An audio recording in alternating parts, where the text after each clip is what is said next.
Assalamualaikum warahmatullahi wabarakatuh. Oke teman-teman, jumpa lagi. Kali ini saya berada di rumah pelanggan.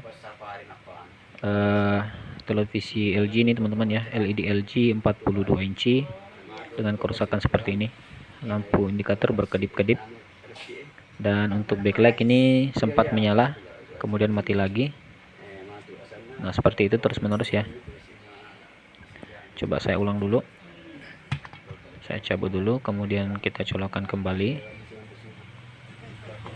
Dan kita lihat dulu kerusakannya seperti apa ya. Nah itu dia, berkedip. Untuk backlight sempat menyala teman-teman ya, sempat berkedip. Nah itu dia. Ini adalah televisi LG dengan tipe 42LN5100. Langsung kita bongkar teman-teman.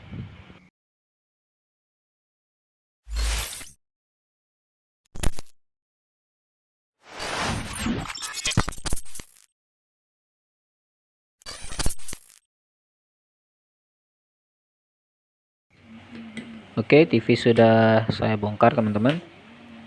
Ini rangkaian mainboardnya, kemudian ini rangkaian T-con, ini power supply. Jadi ini tadi sudah saya bongkar ya untuk power supply, karena kerusakannya ini tadi lampu indikator sempat menyala dan TV juga sempat start ya, ditandai dengan backlightnya menyala. Maka di sini saya akan mencoba untuk mengecek elko ya. Tapi kalau dilihat dari fisik sih ini elko-nya nggak ada yang kembung ya, semuanya aman. Tapi nggak apa-apa, kita akan cek elko pakai ISR nanti ya, ISR analog. Tapi sebelumnya mungkin kita akan lakukan dulu cara yang paling mudah, yaitu kita akan melakukan penyelderan ulang pada power supply ini. Jadi untuk kerusakan TV seperti ini teman-teman, itu ada beberapa faktor ya.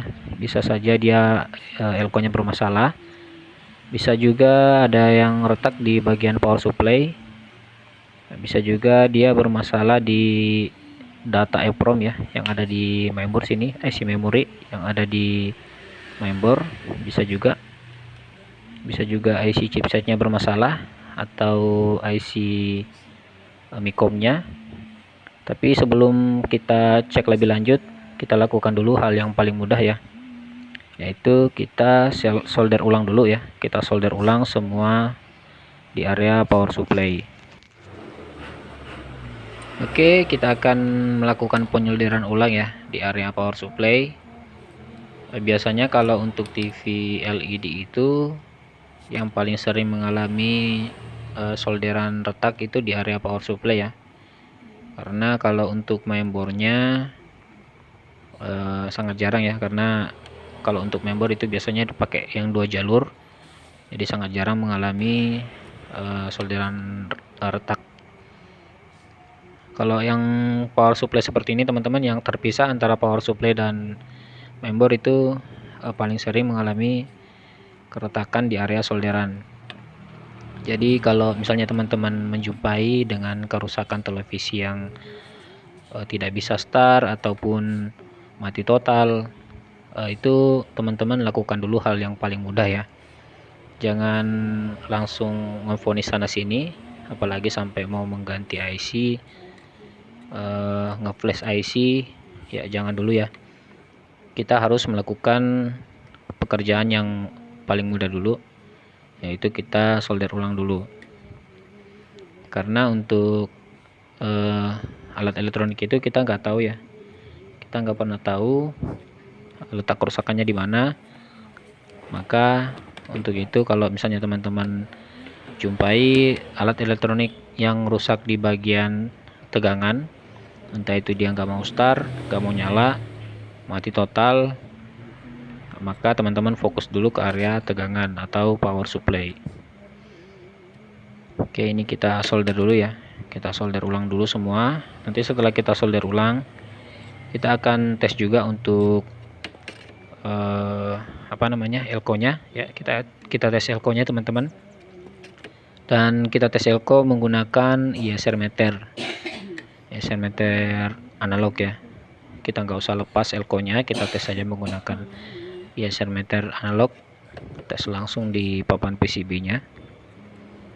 Oke, saya solder ulang dulu teman-teman ya. Saya solder semua bagian-bagian yang kelihatan retak. Memang ini kelihatannya ada beberapa solderan yang retak ya, baik itu di bagian soket, di bagian kaki elko, kaki dioda, dan komponen-komponen lainnya. Sebelumnya juga kita harus melakukan pengamatan komponen ya. Pengamatan komponen tadi saya sudah lakukan. Untuk elko kelihatannya masih aman-aman saja, tidak ada yang kembung, dan komponen-komponen lain juga nggak ada yang kebakar, nggak ada yang hangus. Jadi langkah selanjutnya setelah melakukan pengamatan komponen itu kita lakukan solderan ulang.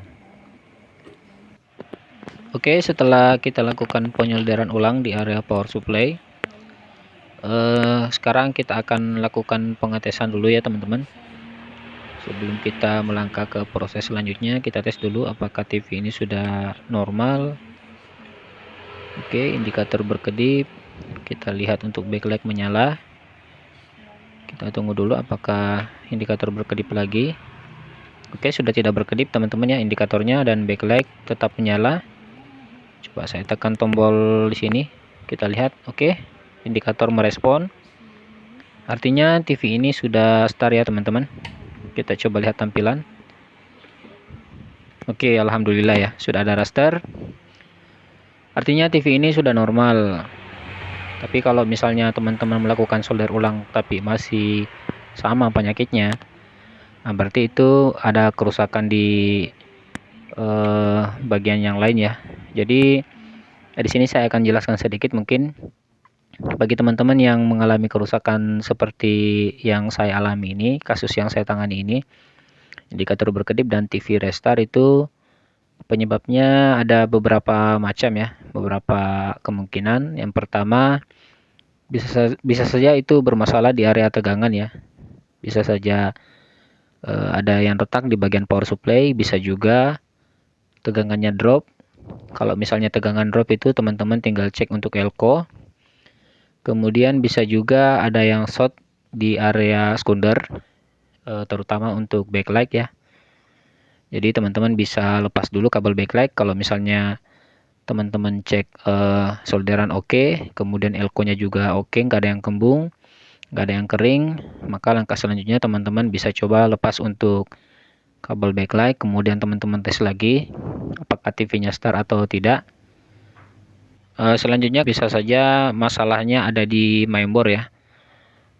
Kalau misalnya di mainboard itu biasanya masalahnya di EEPROM, IC EEPROM datanya error.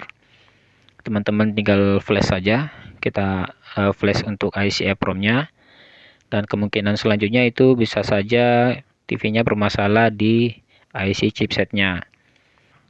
Dan IC chipset yang rusak itu bisa teman-teman tandain dengan cara memegangnya ya teman-teman. Kita pegang saja dalam kondisi TV tidak start ya, itu harusnya IC-nya nggak panas. Nah, jadi kalau misalnya TV dalam kondisi restart terus atau dalam keadaan standby, kemudian teman-teman pegang IC chipsetnya dan terasa panas, maka bisa dipastikan bahwa IC chipsetnya rusak. Oke, saya rasa cukup dulu teman-teman ya video kali ini. Semoga video ini bisa bermanfaat untuk teman-teman semua. Terima kasih sudah menonton. Wassalamualaikum warahmatullahi wabarakatuh.